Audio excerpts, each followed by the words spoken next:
After many, many hours of sanding and filling in the gaps in the burl with the black super glue, we are ready for our first coat of oil.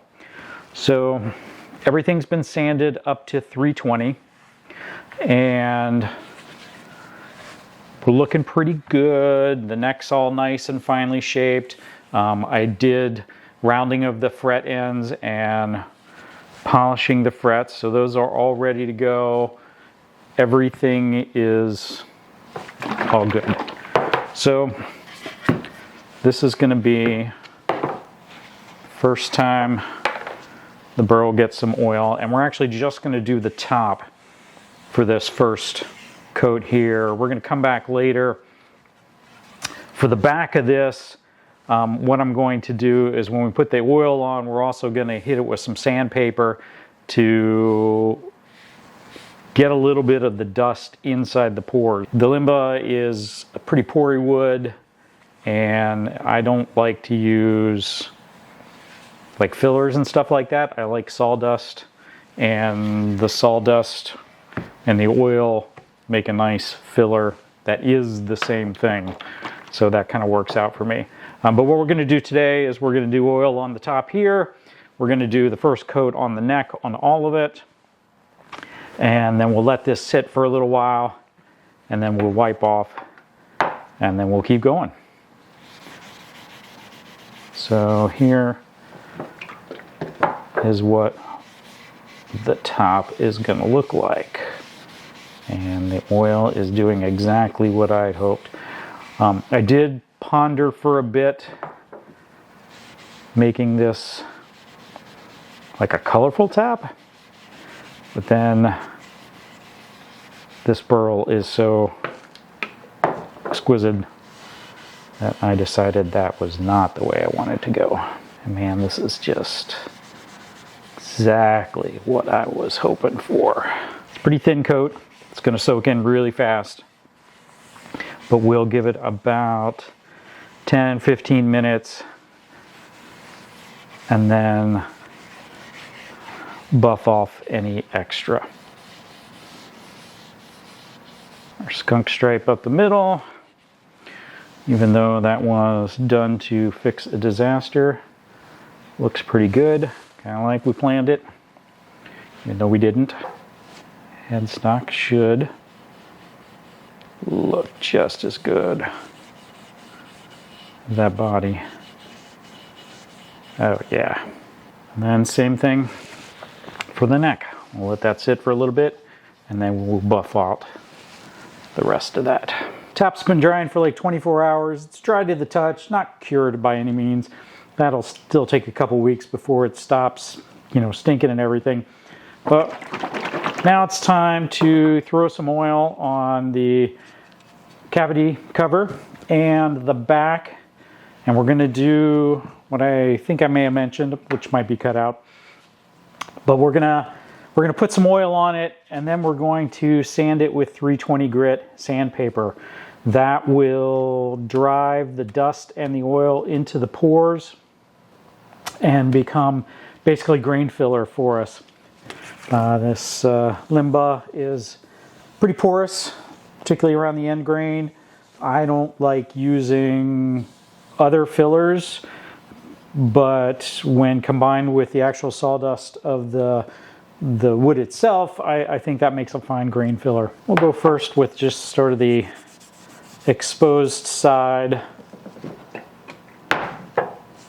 of the cavity cover. We'll do this one side at a time so we don't have to lay it on anything.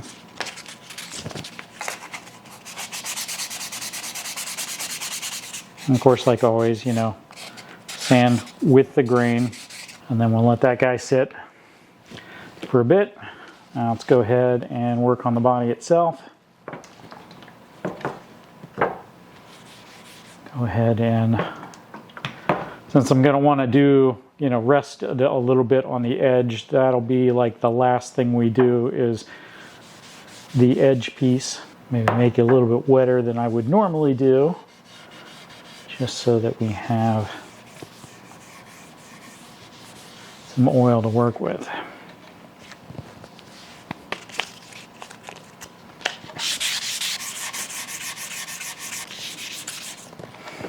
And then we'll start working our way around the outside.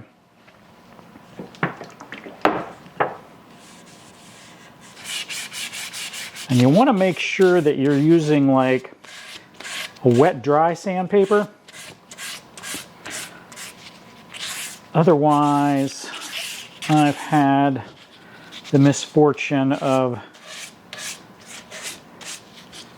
the ink from the sandpaper going into the pores. And when it's that purple stuff, that works really good for dry sanding. That becomes really ugly trying to fix. Had to learn that lesson the hard way. And because this is so porous, this will actually have to probably dry for more than 24 hours between coats, because those deep pores that the oil and the sawdust are going into are not going to dry very fast. And we're going to let that sit for a little bit. Come back and buff up any stray oil, and then it gets to sit for like a day or so. But so far, very, very nice color. Now we've got a couple coats on here, and both coats that we did for the back with the Limba, we did the whole thing where we also sanded while the oil was still wet and then wiped off. We didn't do that for the front. That's just plain old-fashioned oil. So, but now we've got a couple oil coats. It's been a few days, so it is not tacky at all. It's fairly dry, but what we want to do is hit it with some 600 grit. It'll help smooth out the sheen, and then we'll go on to finish up with more coats of oil. And by the time we're all done, we should have something that feels smooth as glass. So I've just got some 600 grit. I won't do much of this on camera, but you'll see that it'll gum up pretty quick. So don't be afraid to switch out sandpaper if it's not doing anything anymore. Keep with the grain, of course. So at 600 grit, we're not going to get a whole lot of scraping or anything like that. It's just going to help flatten out any imperfections in how we applied the oil. Dust off as needed.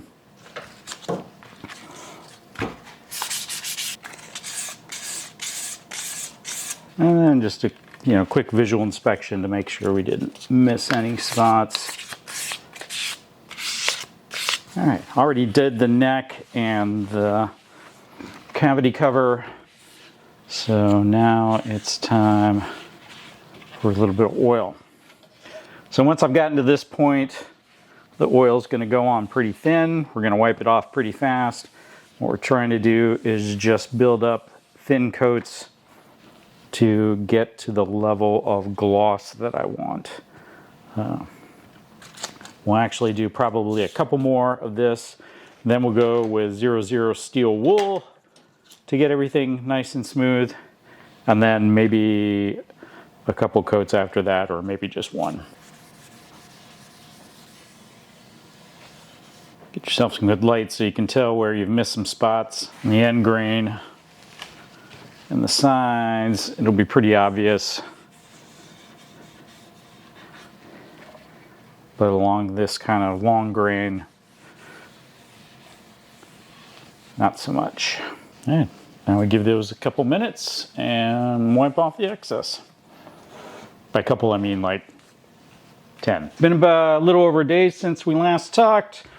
Everything is feeling like glass except for a little spot here on the end grain where it's just a little bit rough. So I'm going to touch that up with 600 grit and then do another thin coat. Right now the sheen's looking pretty good.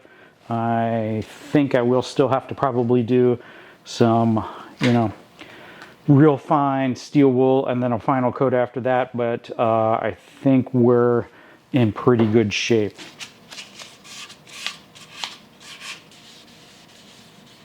And again, let this rest for about 10 minutes, wipe off the excess, and let it dry for about 24 hours. All right, we're getting real close here.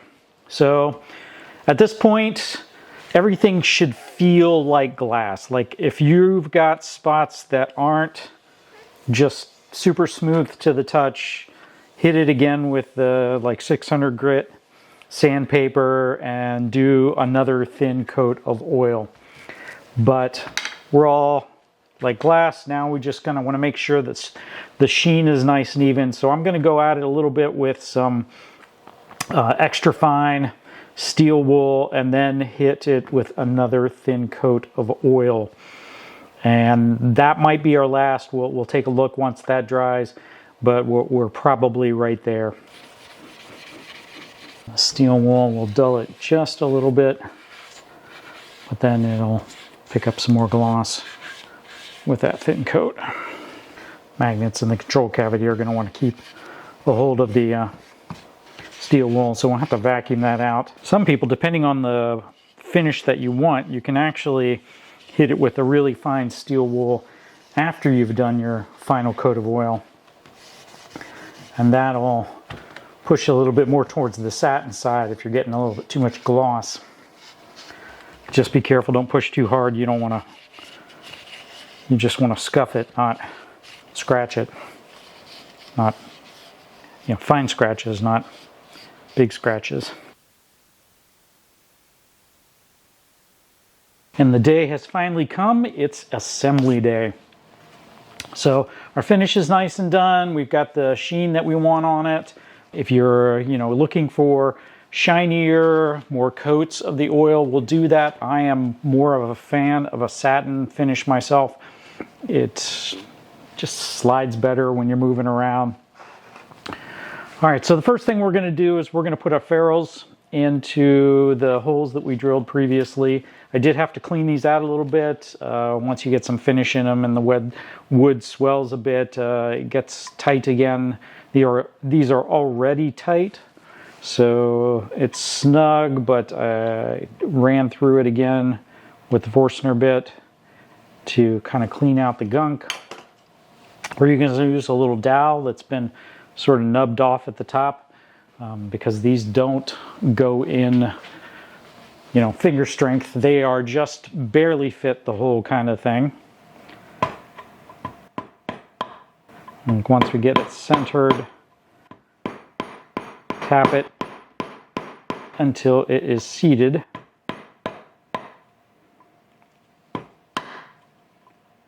That guy is in. Next, let's go ahead and wire up our pickups. So we got our PJ set here. Got a little bit of foam in here to give the pickup some spring.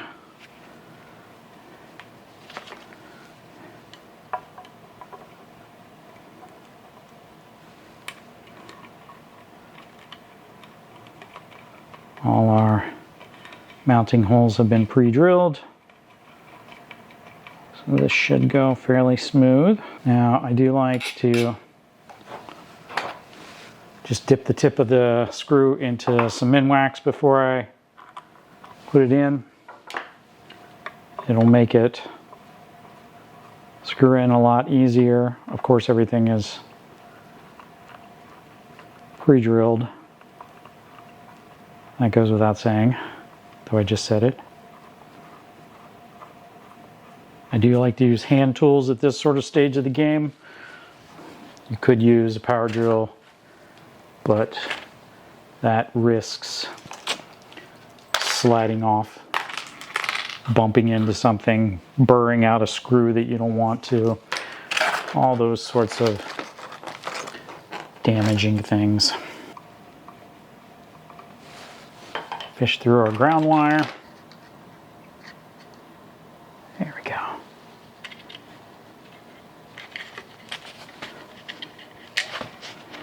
All right. Now really all we need to do is make sure that we're going to get contact with that wire. So let's expose a little bit more of it.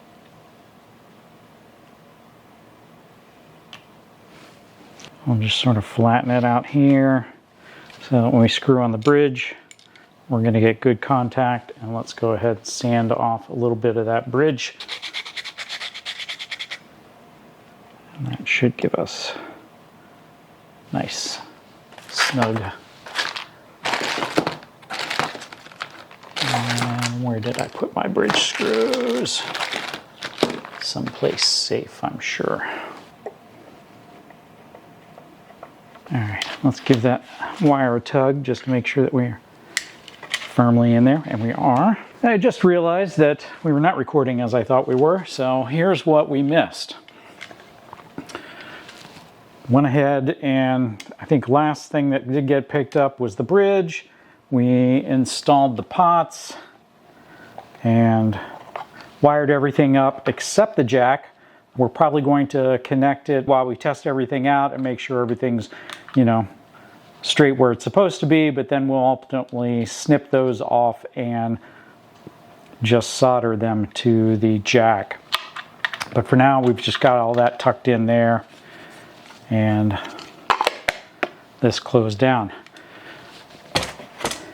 Been going through the neck, working on the headstock. We're getting the tuners installed, and that brings us back up to date. I was discussing my love for these Hipshot ultralight tuners. Big fan of the clover style, mostly because I like big tuning pegs. And those tiny little tulip ones, they don't do it for me. But whatever the client wants.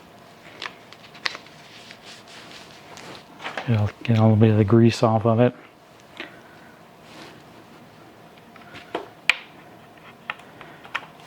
And then we will hand tighten, straighten these things out relative to their partner, their opposite partner. Drill the pilot holes, and then put in the alignment screw and then tighten down completely. So now, getting these straight, usually just a matter of taking a piece of wood that can span both sides. Get your tuners flat, and then you should be perfectly aligned. So, what's our pilot hole?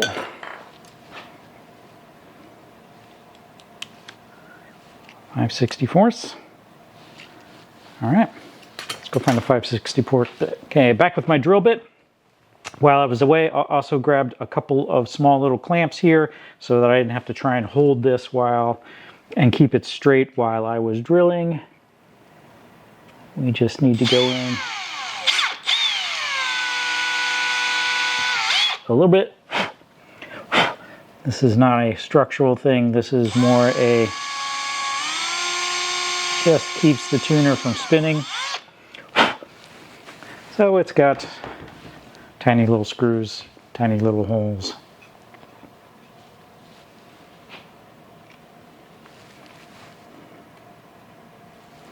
Okie dokie. Let's screw on the neck. We're almost there. We are really looking like a bass guitar now. Just got a piece of paper here to get me some height off the body. So I do have a temporary nut that I cut yesterday off camera that we're going to use. We're not going to put it in place yet. It's still, the string is not to the final depths. We will refine this after we get everything strung up and put together. So now we're going to go ahead and string it up. I'm not going to do that on camera. That's pretty basic stuff. But we'll be back shortly. Okay, everything's wired up. I did sort of a very rough setup on it. Still needs to be dialed in. Nut needs to be shaved just a little bit, though we're in pretty good shape for most of them. There's a couple of that first fret that are a bit sharp, so I'll need to take a little bit more off there, and then just, of course, normal shaping and cleaning it up of. But everything works. It makes bass sounds and bass waves. There's a little bit of buzz on this guy, so I should check, see if I've got maybe a high fret here. Can't quite tell where it's coming from, but it's probably somewhere about here. And that's about it. So I'm gonna take a little bit of time and finish up the nut and do like a complete setup, find that buzzy fret, fix that, and then I'll do a quick little playthrough to show how it sounds. All right, it's been about 2 weeks since we last talked. The bass has been to a couple rehearsals, probably been through about 24 hours worth of practice. Everything's dialed in and fixed. The temporary nut has been corrected to be a permanent nut. That buzz that was apparent in the first plucking actually turned out to be the nut. The frets were fine. So we got that cleaned up. Everything's dry and finished. So here's some close-up shots of the burl, and then the black limbo back, ebony fretboard, the headstock, maple neck with our walnut skunk stripe. Everything came together as I was hoping for. So I'll give a quick play on it, which is mostly just going to be a review of the AMG pickups. I'm kind of in that camp that believes that once the wood is good enough, it's all pickup. And I don't, this isn't a studio, so, you're probably going to hear weird stuff, echoes and that kind of thing. It's not even a good YouTube studio. I don't have any background purple lights. But what I do have, I've got the mics here. That'll capture me just talking. But I'm also running in through a Microtubes B7K Ultra over here. Mostly, everything's on bypass. Mostly that's there just to split the signal, so I can have some of it go to the head and some of it go to the Behringer. The cabinet is mic'd, and that's also going in the Behringer. So I'll be able to flip back and forth, and you can see how that sounds, the complete clean signal there. Anyways, let's get this rolling.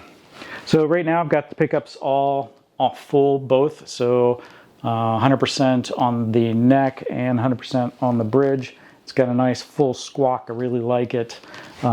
Actually delighted with it. Sometimes in practice I'll roll back the front pickup a little bit, just to kind of give it a little bit more squawk. But this is sort of where I stay. All right, let's go.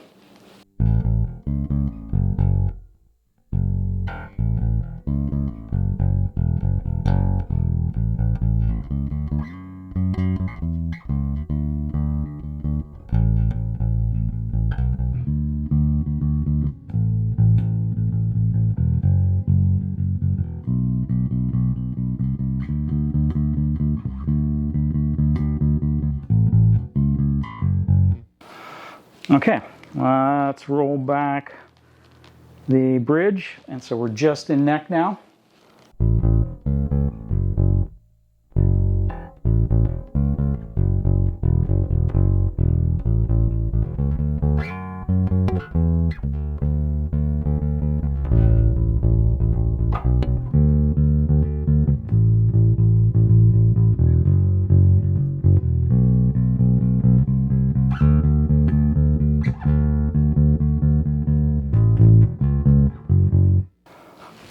And now we'll do all bridge.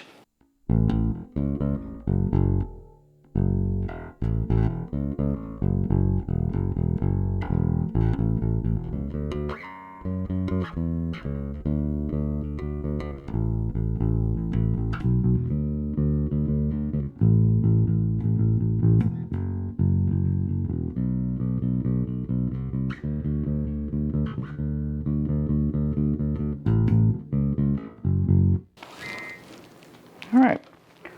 So that's what it sounds like. If this is the kind of content you like, you want to see more builds, you want to see how I did builds, let me know the kinds of things you're interested in. Like, subscribe, talk about it in the comments, and I'll see you next time.